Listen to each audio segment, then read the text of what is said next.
When it comes to quality sleep, Ashley has you covered with top mattress brands at winning prices and with special financing options available. You can snooze now and pay later. Plus, your mattress purchase helps give the gift of better sleep to children in need and U.S. Special Operations Forces. Visit your local Ashley store or shop online today and make every snooze count. Financing is subject to credit approval. See store or ashley.com for details. Dreaming of overseas adventures or connecting more deeply with family from afar? Rosetta Stone bridges the language gap. I've tried others, but Rosetta Stone's immersive lessons and voice feedback technology are game changers. Dive into 25 languages by learning intuitively, just like when you were a kid. And here's the holiday sparkle.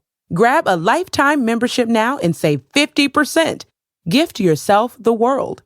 Head to rosettastone.com now and save 50%.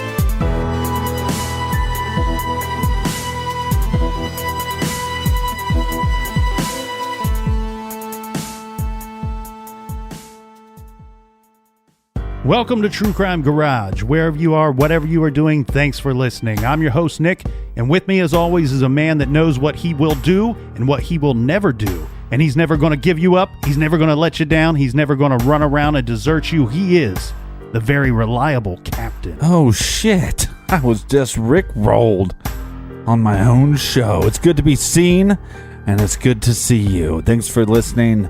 Thanks for telling a friend.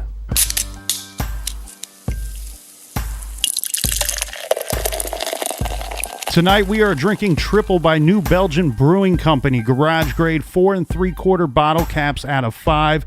This is one of the most important American tripples ever made. And this triple threat was brought to us by these cool cats. First up we have Rowdy in Carrollton, Kentucky. And a big shout out to Bailey in Richmond, Virginia. Next we go out west and give a shout out to Melly Sia in San Francisco, California. Are you drunk already? And a big shout out to Aaron and Sue in Cookeville, Tennessee. We have some new members of Beautiful Parts Unknown. First up, we have Jessica. We also have Barbara. And last but not least, we have Dustin, who is recommending Voodoo Ranger IPA. So thanks to everybody who filled up the fridge for this week's show. If you want to buy us around for next week's show, go to truecrimegarage.com and click on the donate button. And a big announcement for Parts Unknown. Again, we just want to remind people that, we don't want to limit people's freedoms, but it is a pants party. So it's not a no pants party. It is a pants party. So keep your pants on and Parts Unknown. And every week, the captain thanks you for listening. Thanks you for telling a friend. I want to thank everybody for subscribing to the show. And if you love the show and you got an extra 30 seconds, go to the iTunes store and leave us a 5-star review. It really helps out the show. Yeah, or if you have an extra 30 seconds, go to the beer fund and donate like $5.6 billion Right.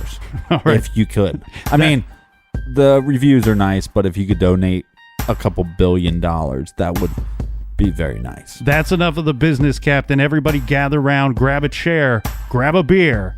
Let's talk some true crime.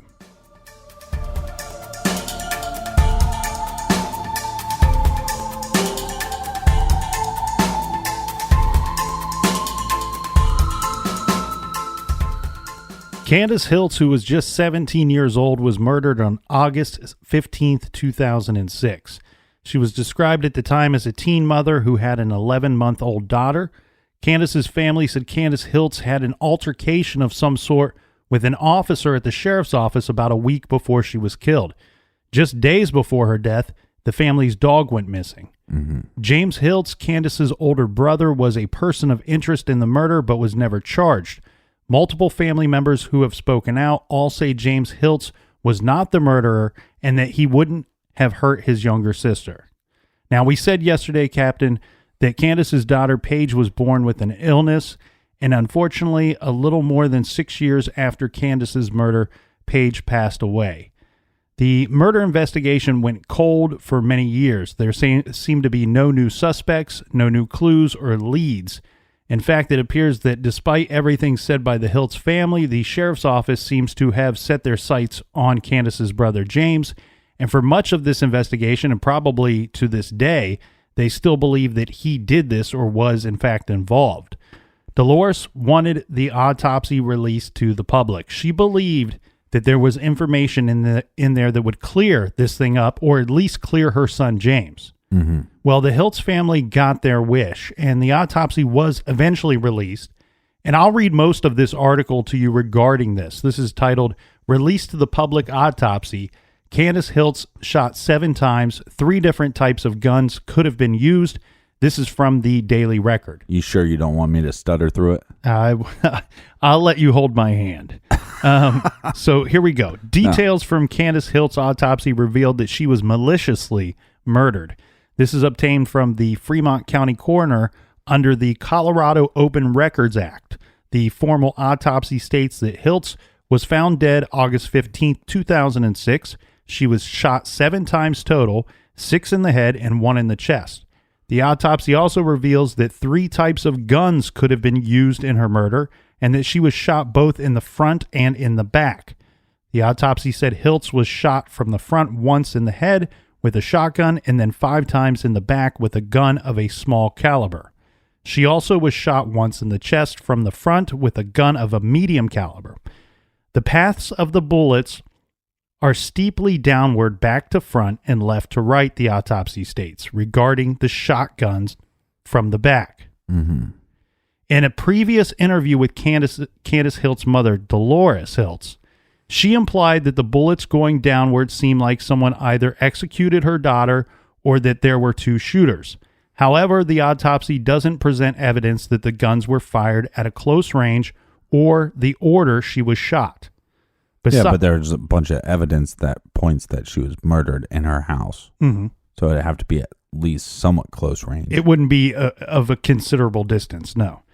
Besides detailing where Candace Hiltz was shot, how many times she was shot, the different bullets found, the autopsy also details what occurred when Candace Hiltz was discovered. According to the autopsy, Candace Hiltz was last seen alive at noon and was later found by her boyfriend, who was not named in the report. The boyfriend of the deceased had left to go to Cannon City and then drove home, the report said, adding that he eventually arrived at Candace Hiltz's house when he heard the 1-year-old infant screaming. He entered the residence, saw blood, and picked up the baby, who appeared to be unharmed. He then went outside with the baby and took her to his wife. Okay. Oh, what? He took the baby to his wife. But this is Candace's boyfriend. According to the autopsy, it's Candace's boyfriend, yes. That makes 0 sense. So he goes in, sees that his girlfriend's dead, takes his girlfriend's baby, which is not his baby, and then takes the baby to his wife. Mm-hmm. All right. That's what this document states. Mm-hmm. Continuing on, we'll get into this, Captain. There's a lot to discuss here. That makes 0 sense. This man then returned to the deceased home and found the deceased placed underneath the bed, unresponsive, the report said. Uh-huh. She was pronounced dead at 5:23 p.m.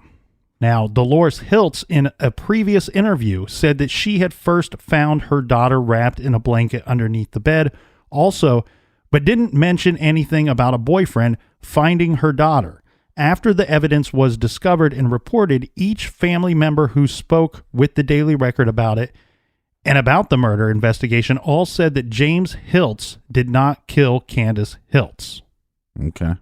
So that's the newspaper article. Well, look, now we have some issues because we have one, Dolores, she's saying, I found my daughter.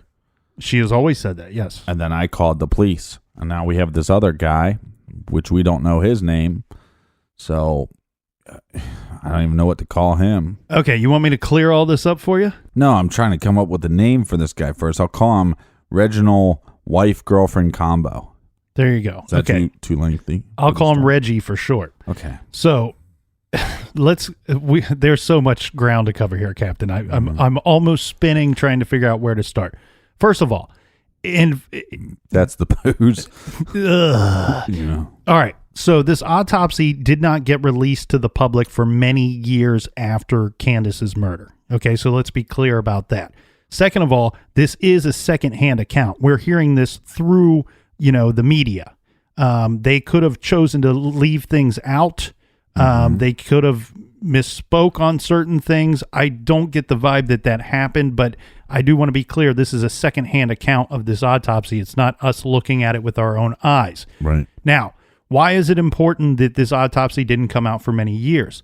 For several reasons. One is that Dolores Hiltz said for years that when she would think about the case, she would go to the sheriff's office and she would look through the case file, stating that the case file was about 2,000 pages, and within that case file was the autopsy. Well, good for her, Good for her, but I don't know what's going on over at that sheriff's office. Either she has misspoken, to put it politely, or they're letting people involved in the inner circle of a victim look at a case file. That seems like strange doings to me. Now, regardless, she has said to the media for many years, there's something strange going on here. The sheriff's office they're either hiding something or they might be involved in this murder. Get the autopsy, because I've read it. This is her words. I've read it. Once you read the autopsy, it's going to present things in a different light, and you're going to see what I'm talking about. Well, what it presents is that we don't know if Dolores was telling the truth or not about finding the daughter. That's what it proves, right? That's so weird to me. Okay, so first of all, you have this situation where it almost sounds like Dolores is lying about finding her daughter. And let's be clear. I mean, we understand that her daughter died and that she's probably doing everything that she can to figure out how this happened. Mm-hmm. But, we have to point out the obvious things. So I don't want some thing saying, well, they're victim blaming. No, we're not. We're not. Trying to We're just look through this thing. Yeah. This thing is, look, Captain, we stepped in it this week. All right? I'll tell you that. We stepped in it. This thing is a mess. Yeah, you stepped in it and you brought it into the garage, and I'm going to have to get out that bleach, and I'm going to have to do a lot of cleaning this week. So, look, I apologize that there's so much to sift through here, but... Comes walking in with his night costume on, swinging his sword everywhere. It's embarrassing. Anyway, so we have Dolores, who is telling the media to seek out this autopsy. Now, if in fact she had seen the autopsy in advance and is telling the media to seek it out, well, that makes me believe she has nothing to hide from what they're going to find in the autopsy. Yeah, and I think that's her actions time and time again, though, is that she really doesn't have much to hide. Mm-hmm. So that's where you got to start believing some of the stuff that she says, because why would she be pointing at evidence that, makes her look in a bad light? Oh, and you know what? I kind of poo-pooed on the sheriff's department there, and I misspoke. Okay, so I want to be clear because I just reviewed my notes here. It says that she stopped by the public defender's office on several occasions and reviewed the case file there, which contained an autopsy report. Okay, so a little different. Right, a little different there. All right, so the first question is, who actually found Candace? Was it this boyfriend who then took the baby back to his wife? Reginald. Yeah, Reggie takes the baby back to his wife and then goes back and finds Candace. Here's the clear-cut problem with this whole situation. It can't be both. There's no way that this thing could get misconstrued to being both, because in both stories, it's one completely different person by themselves finding the baby and then finding the Candace. No, it's not, my friend. Because he has this baby. He finds the baby and he drives back to his wife. Mm-hmm. Yeah. Where's her alibi? Okay. Just paint this picture. He shows up with his girlfriend or with his wife at his girlfriend's house. They murder her, right? Okay. Who finds the body? Oh, the guy that murdered her.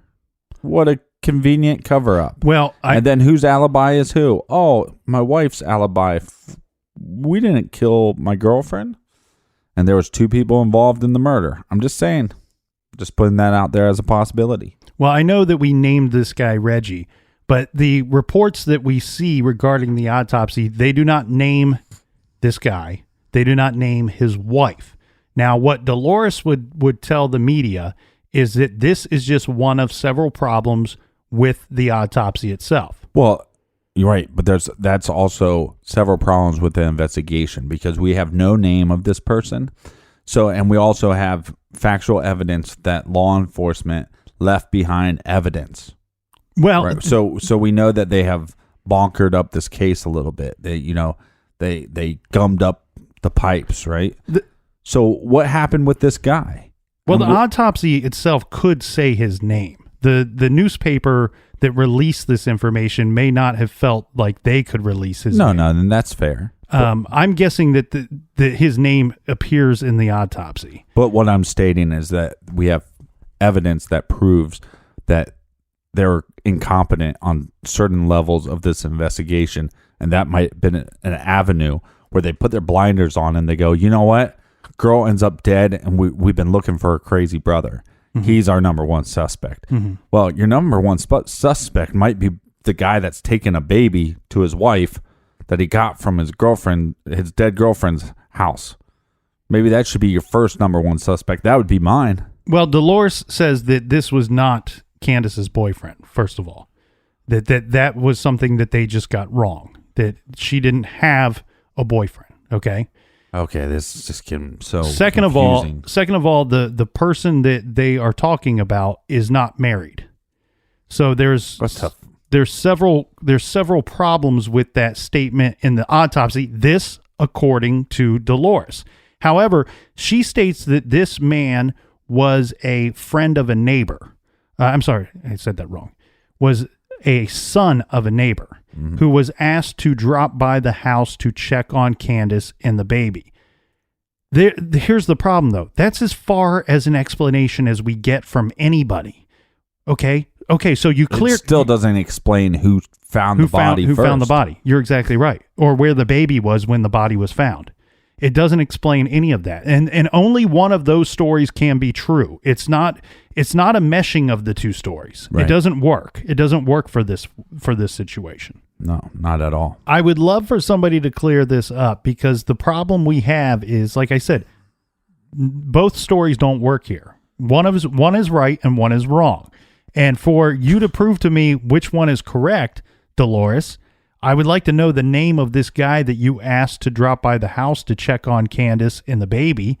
Maybe he can confirm that this is what actually took place and back up your story that you were, in fact, the person that found the baby and Candace. Yeah, or police could confirm this as well. And that's what I'm getting at. Both sides should come out here and tell us what the heck is going on, because there's something very strange and fishy going on. And to me, it almost looks like I almost question both sides at this point. Yeah, it seems like some weird actions on both sides. But what is Dolores' thoughts on what happened to her daughter? Okay, so while we're on the topic of the autopsy, this is perfect timing. She states that there are at least 2 gunmen. It seems to me like that's the one thing that they can agree on, the sheriff's department and Dolores. Or gunman, gunwoman. Yep. She says that she believes that her daughter was shot simultaneously from 2 directions and was dead before she hit the floor. Now, keep in mind, she was shot inside the family home. And this is also where the simultaneously being shot at theory comes from, because there's really no proof of this. Yeah. Now, she states that Candace had 2 shotgun wounds, one to the back of the head and one to the left of the back of her head.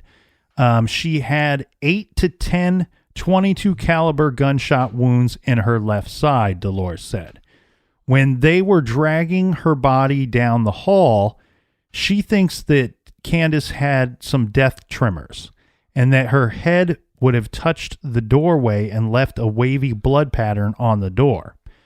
She believes that a shooter then reloaded the shotgun and shot Candace again in the chest because, according to Dolores, there is a gunshot on Candace that is listed as an after-death wound. Well, this is some crazy CSI shit. Well, and I hate to keep harping on this, but we have a situation, Captain, where either the autopsy is wrong, that things in the autopsy are wrong, or Dolores is wrong. Yeah, we get it. There's some conflicting stories. Now, one thing I should point out that I would put in Dolores's favor here is that back in January of 2007, Dolores filed a formal complaint with the State Attorney General's office alleging mismanagement of the crime scene, complete with copies of all of the pictures that she took. She also included her theory that a law officer could have been involved in her daughter's death.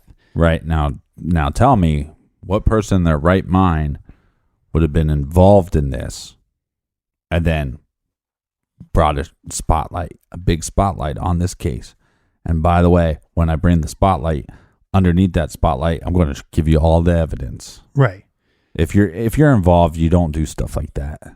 Right. It seems to me that she's being very transparent. She's allowing everybody to see into what's going on. I point that out with this incident. Now, that nothing becomes of this, of her formal complaint, but she is taking it to one of the highest offices that she can and presenting evidence and presenting a story, which, like you said, could end up with her being investigated. So she must have felt confident in her beliefs of what had occurred.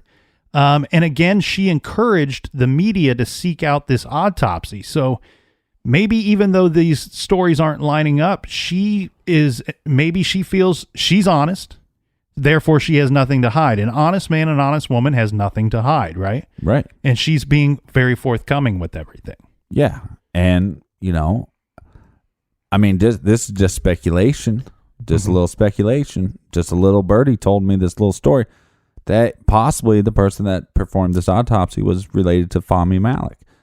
This is what a birdie told me. I'm hoping one day Fahmy quits appearing in every show that we do.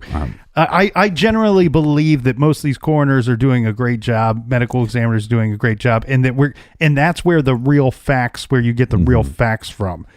So if we, when we tell his story, the story about Fahmy Malak and everything he screwed up, it makes it look like this could be going on everywhere, and I can't live my life walking around thinking that. No. What I'm saying here is, this autopsy, which she is pointing to.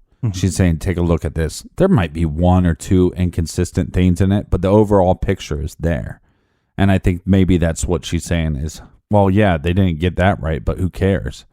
Because does it really matter if she found the body or he found the body? Like, the evidence within the body, and that's what the autopsy is, that's probably the most important evidence here.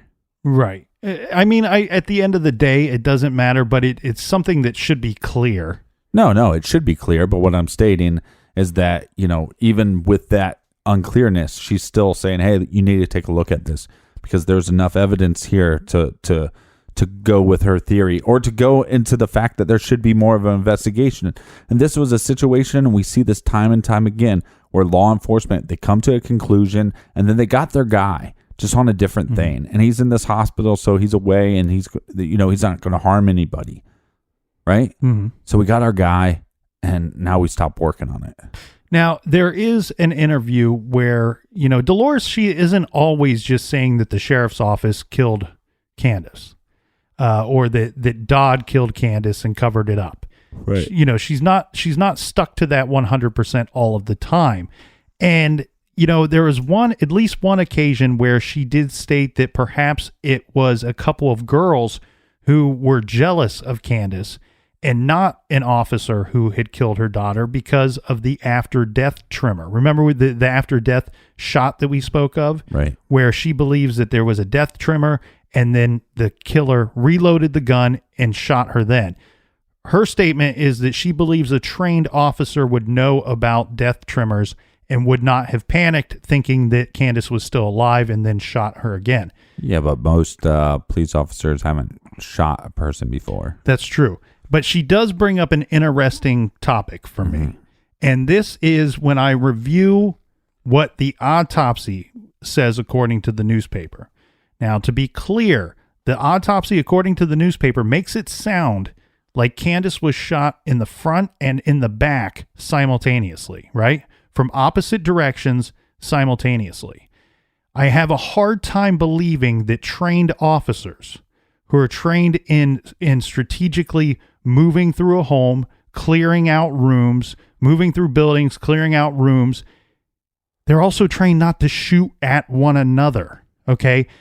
Yeah, but they're shooting downwards. If this victim is between you and I, and we're both firing at her, we run a risk of getting caught in some kind of crossfire action. You know, that me shooting you on accident. Right, but that being shot at the same time is pure speculation. That is speculation, and in fact, actually, Dolores believes that she was in fact shot on the side, not from two opposite directions. Well, I don't know how much I buy this whole jealous girl theory. Mm-hmm. You know, I don't think that lines up to me. I think if Candace said something that hit a nerve with law enforcement, is it possible? Because if there was some truth to what she was saying, and are they trying to cover up some other misdoing? We've seen that in the past. Mm-hmm. There's so much more to get into, and the biggest maybe twist of the whole story right after this beer break.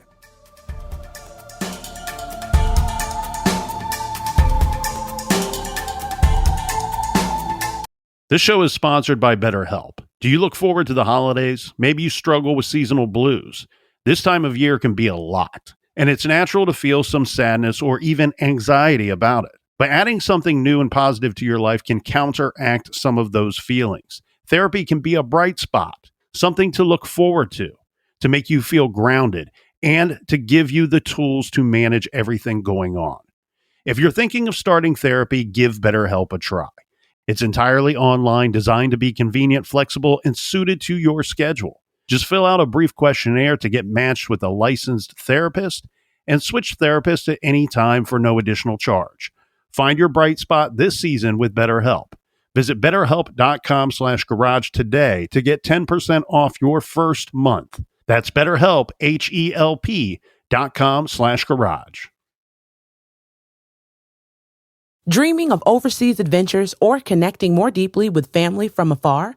Rosetta Stone bridges the language gap.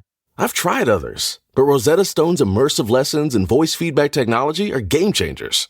Dive into 25 languages by learning intuitively, just like when you were a kid.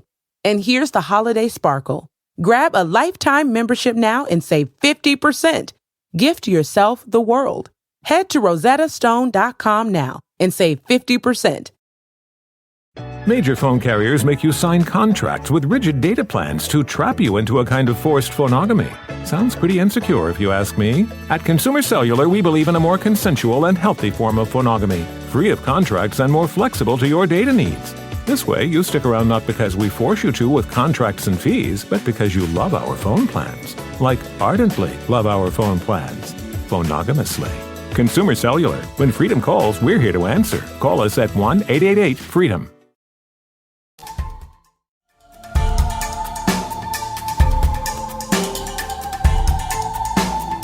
All right, we're back. Cheers, me mateys. All right, Captain, we're going to shift gears here a little bit. I hope you are a fan of Storage Wars, because we are about to get into some storage locker conversation. This taking place in Cannon City. The Fremont County Sheriff, Jim Beaker, said that he has placed Sheriff's Lieutenant Robert Dodd on administrative leave after it was reported by the Pueblo chieftain that evidence in a gruesome decades-old murder case was found in a storage unit formerly rented by Dodd. Question. Leave, you say? Mm-hmm. Is he on paid leave? Well, they have to investigate this and see if there was wrongdoing by Lieutenant Dodd. A local citizen, this is Rick Ratzloff, he recently bought the contents of a storage unit in an auction that had been rented by Dodd. But Dodd lost control of the unit's contents because he failed to pay the rental fees. Yeah. When this citizen looked inside, he found some of Detective Dodd's old uniforms with his name badge on it. He also found sirens and lights off of police cars. and several items in envelopes marked evidence. And you're not really supposed to take those lights and do whatever you want with them. That's property of the city. Now, Ratzliff met the sheriff and another officer at the storage unit. These two officers took the evidence as directed by the Colorado Bureau of Investigation. Mm-hmm. Now, the way this went down is he contacted the sheriff's department and he said, look, I found these things in this storage unit. They had a bit of a meeting at the storage unit and they agreed that the sheriff's department could take these items with them for investigation. I mean, we could just play his clip if you want to. No, it's a terrible clip. So we have Sheriff Beaker confirmed in his statement that on December 30th, this is in 2016, that he and Commander Jeff Worley, they did briefly look at all of the evidence in the storage locker and immediately contacted CBI regarding the matter. With their consultation, they cataloged, photographed, collected, and secured the items, moving them into the Fremont County Evidence Storage. Mm-hmm. Now, on January 3rd of this year, the CBI sent 2 agents to meet with the sheriff, and they took all of the evidence because this is obviously an active investigation. Mm-hmm. Now, the CBI confirmed that it is investigating how this evidence came to be in a storage unit. Now, let's talk about some of these things here. There was a blanket that was recovered in the storage unit. Now, Dolores says that this blanket is familiar to her. She says that this is the blanket that Candace's body was in. That was the blanket that she and her son Jonathan had bagged and eventually gave to the sheriff's office. Okay. They also found bloody socks there in the storage unit. Dolores believes that these socks were on Candace's feet when she pulled her from underneath the bed.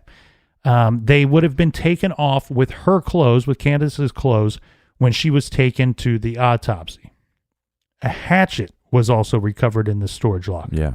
A Dolores, very weird looking hatchet. Yes, and I describe this as like a hatchet that you would throw. Yeah. Maybe in a circus act or something like that. Well, it kind of looks like something from He-Man. I'm glad you said that because I was thinking like Snake Eyes from G.I. Joe, something that he would throw. Anyway, sorry. We dorked it up there for a minute. Super dork. A hatchet was recovered in the storage unit, and Dolores says that this is familiar to her as well because it was one that she had owned. And she stated that it was probably lying outside by a woodpile, and it is a weapon that was used, this is her opinion, used to kill the family dog. The dog's name was Jackson. It was a female dog. She had disappeared 3 days before Candace's murder. There was also a rope that was found. This may have been the one that was used to tie Jackson to the tree. So the dog was taken to a back hill, tied to a tree, and axed. All right. Okay. If someone had, now this is Dolores's words, if someone had tried to break in, the dog would have went ballistic. Now, CBI officials confirmed that they are investigating the recovery of the evidence in the storage facility. Now, but isn't that something that maybe only the family would know about the dog going ballistic? Possibly, yes. Or, I mean, sometimes people that break into homes or plan to commit crimes just assume that they don't want to deal with a dog. Well, and they also found like boxes of paperwork or something like that. Yeah, from the sheriff's office. So these are all very bad things for Lieutenant Dodd. Yeah. He owns this storage unit. He defaults on the payments. And then when it's purchased by somebody else, they discover what could be evidence in a murder case, an active murder investigation. Well, and I wonder if, the term applies here. I mean, if you can't afford to do the time or afford to pay the time on your storage locker, then you can't afford to do the crime or something like that. There's no saying like that at all. The thing here is, Captain, we got a bad situation because Dodd is, like you said, placed on administrative leave. I believe it to be paid. If you want to feel worse about the situation, I do believe that he was paid for this administrative leave. He would eventually be charged with mishandling evidence, with not doing his job properly, for a lack of a better term. He's not. There's been no conviction in this situation yet. He has since retired from the sheriff's office, and he did. He's moved out of state. Run and hide, my friend. Run and hide. He's run out. I was going to say moved out of state, but he ran out of state. Right. Anyway, this problem doesn't really end here, because then we're going to fast forward to about 6 months later. There was additional evidence that was allegedly connected to former Fremont County Sheriff's Office Detective Robert Dodd, which was found and recovered from the Phantom landfill in Penrose. Now, according to the Pueblo chieftain, Cannon City resident Rick Ratzlaff, who also discovered evidence from a 2006 homicide in December, he received a tip from the Phantom landfill worker. This is Robert Orton, who said that more apparent evidence had been found from a dumpster that was collected from Dodd's former residence. Dodd had already been charged by this time with abuse of public records and 2 counts of second-degree official misconduct after the evidence was found by Ratzlaff, caused an investigation by the CBI. Now, since this investigation, as we mentioned, Dodd had resigned. He now lives in Texas. He's scheduled to appear in court at this time that this stuff is found. Now, what is this stuff that is found? Well, they collected a dumpster, from his former residence that was full of stuff. Now, like maybe one of those rent-a dumpsters before you're going to move out. Yeah, that's what it sounds like to me. And I guess they have to check for hazmat type material before they can dump the stuff. Well, when they were checking the dumpster, they found what is listed as, quote, a fat envelope that looked like criminal investigation paperwork, a videotape labeled as containing a sexual assault investigation interview, and a tackle box marked FCSO Crime Scene Unit Forensic Lights. And just to remind everybody, this is the same individual that was questioning the family, and Candace called him out when he said that he's going to take her to jail. I mean, this guy shows multiple levels of incompetency at the law enforcement position. I do want to note that the paperwork that was found in the landfill, the official reports and paperwork that were found, they dated from 2003 to 2006. So who knows if that included this murder investigation that would have started in August of 2006. All right, so what is the big problem with all this evidence coming out? Well, of course, as you pointed out, not only did Dodd potentially have the altercation with Candace, but he was also one of the lead investigators in her murder case. Right. This presents all kinds of problems. Like Frank Costanza says, I got a lot of problems with you people, and now you're going to hear about them. Okay? So we have this guy. That's not fit to be an officer at all, in my opinion. He's dragging down the rest of the good people that do that job because, like you said, he's incompetent. And I hate to judge a book by its cover, but that's all I have. I'm a guy that lives 1,000 miles away and can only read these things in the newspaper. But his acts, the things he has done, this guy he's just a sloppy, lazy mess is what I think this guy is. Is he capable of murdering somebody? I don't know. Is he capable of covering it up? I don't think so. I don't think this guy can. I don't think he's. But that doesn't mean that he didn't try and he's failing miserably. Now, I do want to point out, we said that Dodd has been charged with this, and this has not been resolved yet. If you want to have something to be angry about today, I'll give you something to be angry about today. I'm already pissed off, man. I have heard some reports that they were trying to work out a plea bargain with Dodd. I have a bazillion problems with that, and everybody else should, including the sheriff who's in charge in Fremont County and including the district attorney that's in charge. Here's why. Because if you can't trust your police, if you can't trust your sheriff, who can you trust, right? Who do you got on your side? That's what they are there for. That is what they are supposed to be doing. And like I said, this guy is a sloppy, lazy mess, and he's dragging down the rest of the good women and men that are performing this tough, very tough job every day and night, keeping us safe. And giving them bad light. And here's the thing. If I'm this dude's boss, all right, if I'm Captain chief sheriff dog in town. You're a colonel. I'm the captain. And I got this little sloppy, lazy mess Dodd.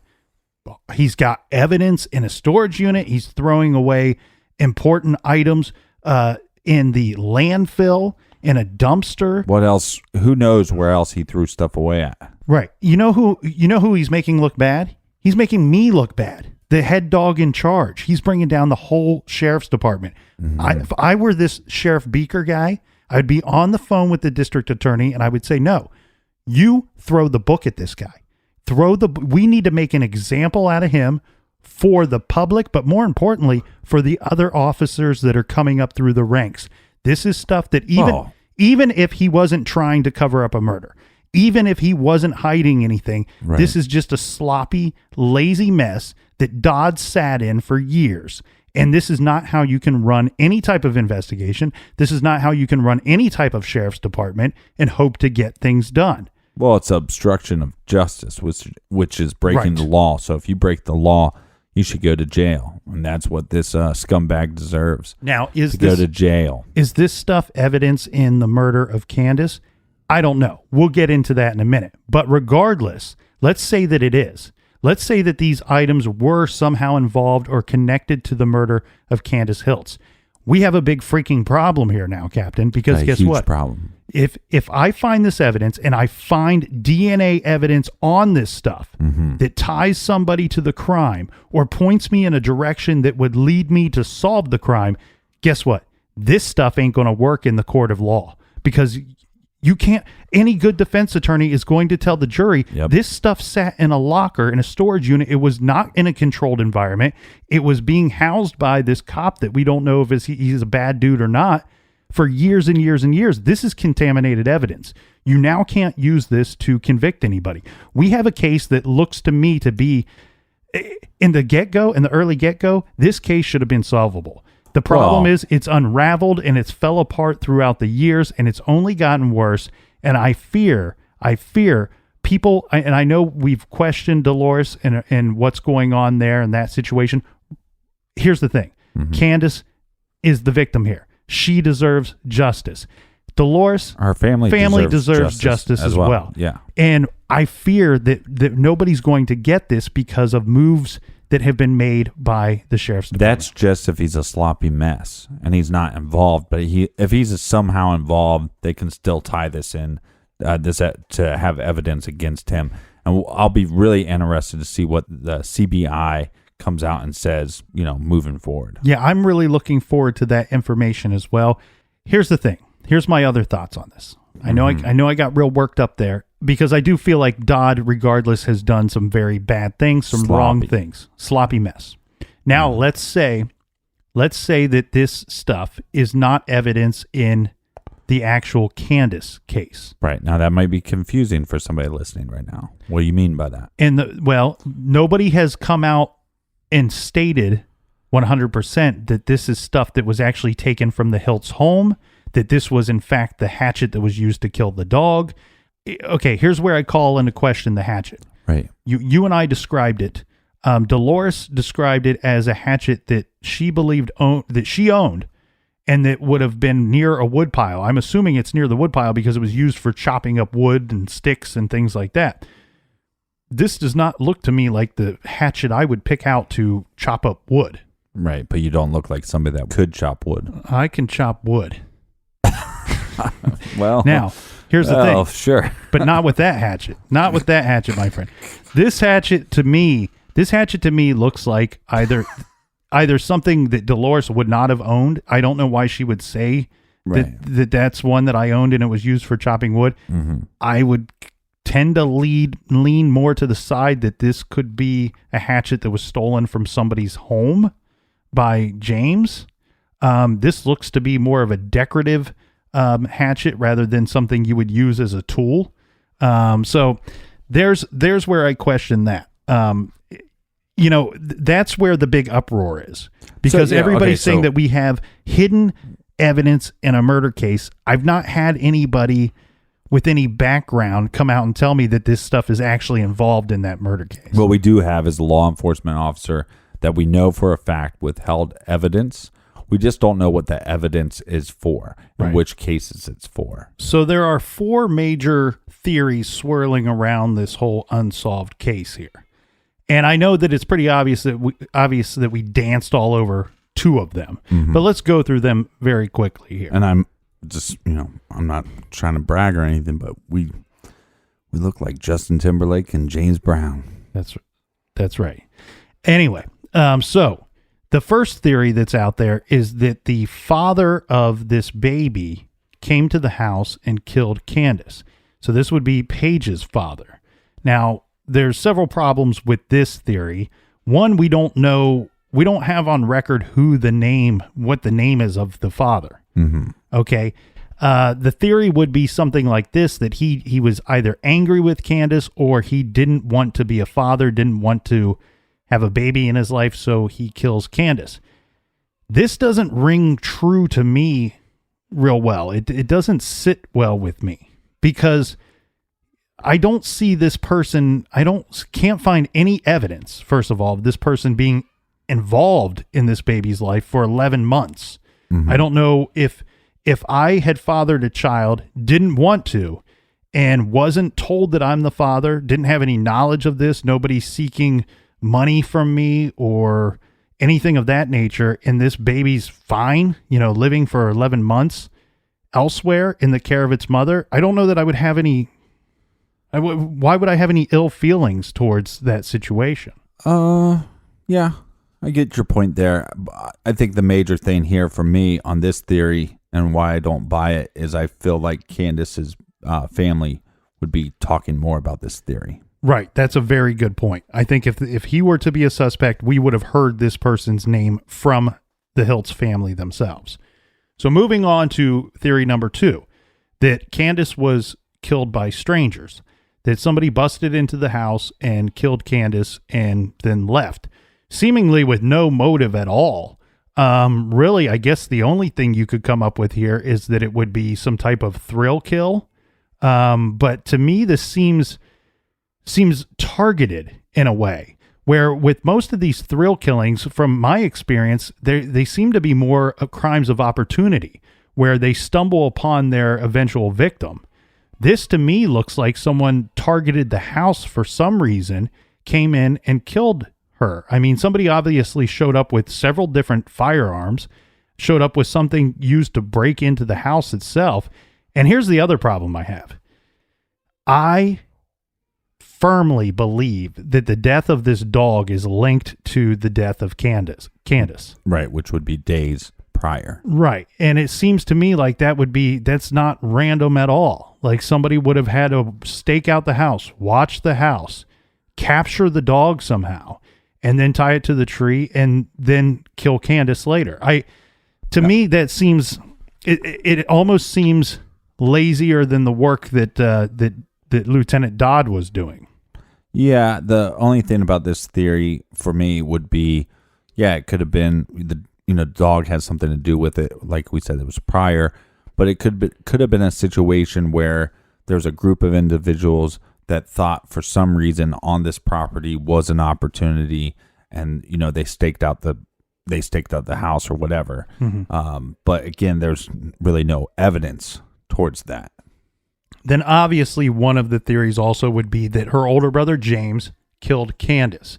Now, I know that I've called into question a lot of things going on with James, and he does look like a likely suspect or somebody that I would consider to be a person of interest. Like I said, with that hatchet that was found, if that was the one that was used, that looks to me like something that would have been stolen from another home. I can't speak enough to the point of what was his state of mind. I don't think any of us could fathom what he was going through and how he was going to handle the situation that he found himself in. But the problem I have here with that is I feel like the sheriffs, they circled in on this guy very quickly. And I almost feel like if there was evidence to put this guy away, they would have done so. But that's not what happened. That's not what happened at all. They put evidence in the storage locker. Now, we have Dolores who has continued to blame her son's situation and the situation of the investigation on the sheriff's department. And I think some of that is definitely rightfully so. Now, with her son, James Hiltz, he remains at the state hospital to this day. He does have some off-campus privileges, but here's the thing. It sounds to me, I've had Dolores, I've read 2 stories from Dolores regarding her son James and where he is now. One stating that, he should have been released by now, and the sheriff's department keeps returning to the hospital every time he comes up for a hearing, stating that he is a suspect in a murder investigation.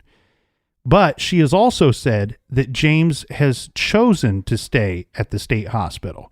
So I guess both could be true in this situation, but it seems strange to hear both versions from the same person. Yeah, my problem with the fact that James would be the murderer is the fact that, this murder, to me, the evidence points that this was done by multiple people. So it would have to be James and somebody else. Who's that other person? Right. And there's no evidence of this other person. The other thing, too, is we have no evidence of this individual being violent. Now, that being said, I think with his mental state, is it possible that he actually killed the dog, but had nothing to do with his sister's murder? That's very possible as well, because of the weapon that the dog was murdered with. Mm-hmm. And so that's a little odd. But I think the other thing, too, here, though, and when I said, maybe the family helped cover it up, we have an individual that is where he needs to be for his health and his mental health. And knowing that, and then knowing that we might need to keep him there, if the family felt that they needed to keep him there, I don't think they would cover that up. Right. I don't think that they would cover that up at all.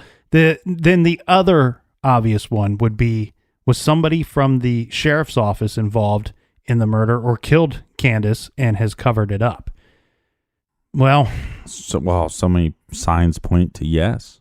Yes, they do. One thing I struggled with here is in the beginning was I really thought that given what I know about sheriff's departments and about police activity, I really felt like that if the police or sheriffs had done this, that I didn't get the feeling that they would capture the dog in advance and kill it out in the woods. Mm-hmm. We all know police activity. They are more than capable of busting down a door, shooting an animal that charges the door, and then going in and taking care of business. So I didn't see a reason for that act to take place. But then the more I get to thinking about it, I question one thing. We had that story from basically an unknown source stating that Candace at some point had gone to the sheriff's office to file some kind of formal complaint. Mm-hmm. Here's what I question. Is there a chance that maybe whatever was done to that dog, that poor dog, that was done as some kind of threat?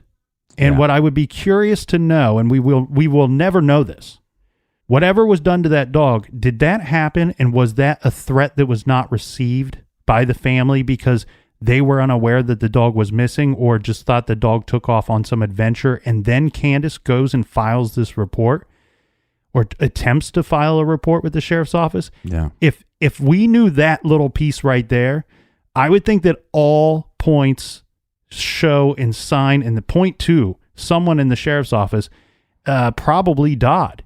Because why did he have any of this stuff to begin with? Why was he taking these items home? Why was he placing them in a storage locker that seemed like you're hiding them tucked away? And then yet he's careless enough to default on the payments where somebody can find this stuff. Same with the things that were collected from his home that ended up in the landfill as well. Most of those items that we talked about that ended up in that landfill, those were regarding other cases. Mm-hmm. I just don't understand why this guy was taking anything home. Do I think he was a shady dude? Look, taking the stuff home and hiding it, yes, shady dude. I think he's more shady than that. I think he was doing some things that he shouldn't have been doing. I think he was covering some of his own tracks. I don't know that I can say 100% that he's capable of murdering somebody and covering it up. the big question for me is, now can I believe, let's say I believe that he is capable of that. Do I believe that people within the sheriff's office would have helped him? That for me is where I can't make the leap. I can make the leap to believe that Dodd did this. Doesn't mean that he doesn't know some other shady individuals. Right, that's true. But I'm having a trouble making the leap that more people in the sheriff's office were involved in this than just potentially Dodd. Well, we have multiple evidence, like we said before, that, him taking evidence home, storing it in the locker, that's shady stuff. But whatever Candace said to him, I think hit a nerve.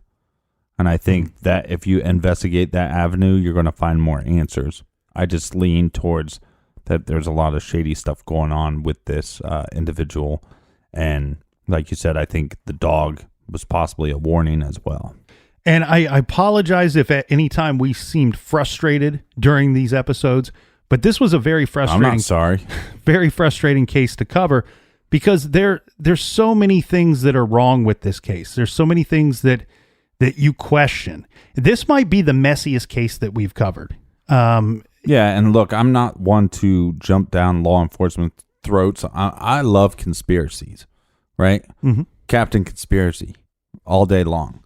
But I normally don't fall to the line of, oh, this is possibly law enforcement. But every so often, it's clear, it's more of a clear picture. And I think you saw that, with like Boys on the Tracks case, for example. And I think here, again, there's not enough to point a finger and saying, it's this guy, I know it, he did it. But I think there's enough nuggets that if investigated correctly by the CBI and by current law enforcement, that I think that this family could get justice. Mm-hmm. And the thing here is the Hiltz family, God bless them, they deserve as justice. Good luck to them. Candace deserves justice. I don't know that we're going to get a conviction in this case. It seems a little too sloppy to me.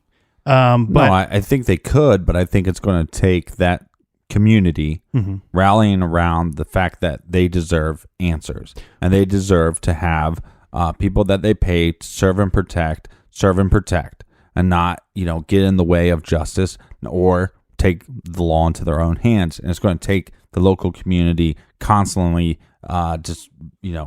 badgering them and being a thorn in their side, and then they'll do something about it. But until then, they won't do anything about it. But what would be a huge step in the right direction for the Hiltz family and for everyone in that community in the Fremont County area? They need to prosecute Dodd on all of these charges to the fullest. Yeah, he needs to go to jail for this. Right. And to the sheriff in charge out there and to the district attorney out there, I apologize if you didn't do any misdoings here. This is your mess now. This is your mess to clean up, and you've got to straighten out this situation. It's on you. It's on your shoulders. This is your community, and I hope that they do that, and I hope we get some results regarding Dodd and these charges soon.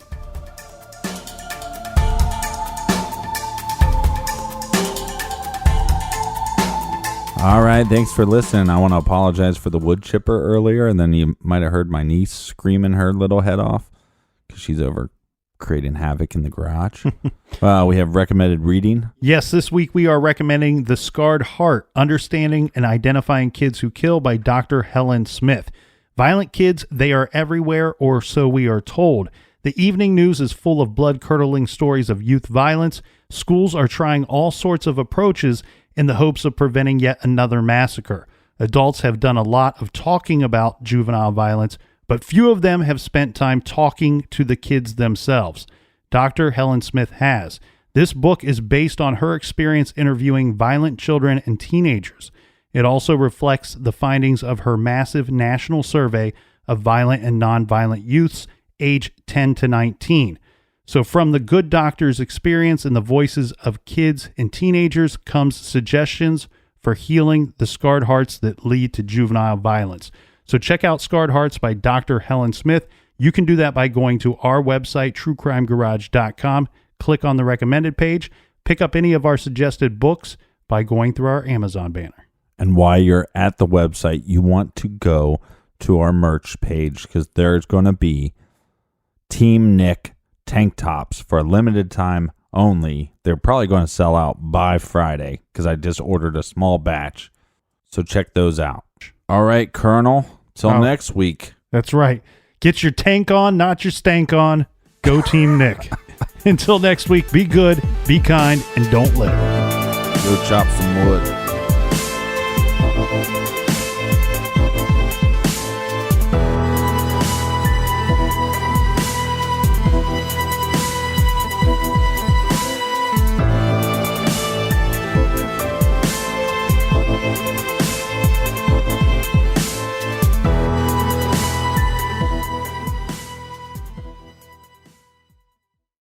You can live out your MasterChef dreams when you find a professional on Angie to tackle your dream kitchen remodel.